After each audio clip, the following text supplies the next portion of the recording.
historian, and this is a real class. I study and talk about food. And let me tell you some of the things we're going to do. This is a brand new class, and some of this is still being worked out, and the details are being worked out. We're going to go places like the Cadbury Chocolate Factory. We're going to go to the Fuller Brewery to see how beer is brewed in London. We're going to go to markets that have been there for hundreds of years serving people, in urban farms where food still in London is being raised, essentially.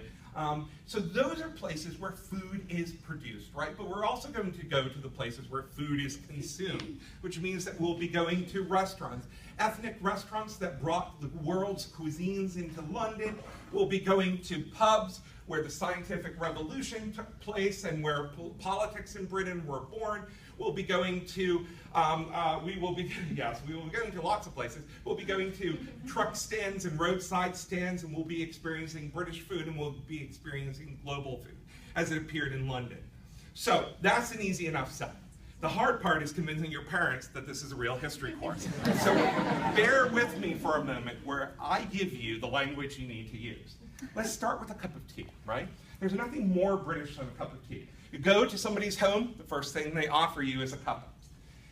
That tea embraces a whole broad story of British history, right? Because that tea provided the caffeinated beverage that kept workers in the factories for 10 and 12-hour days, which spurred the Industrial Revolution and made the British Empire what it was. But in order to get that tea, the British Empire had to control India, where they could grow that tea.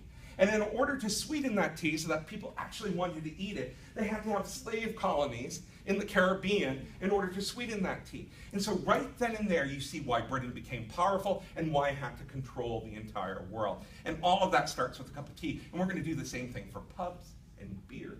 We're going to do the same thing for chocolate, and we're going to do the same thing for fish and chips. Each of these items, right, unlocks a whole history of Great Britain from 1750 to the present.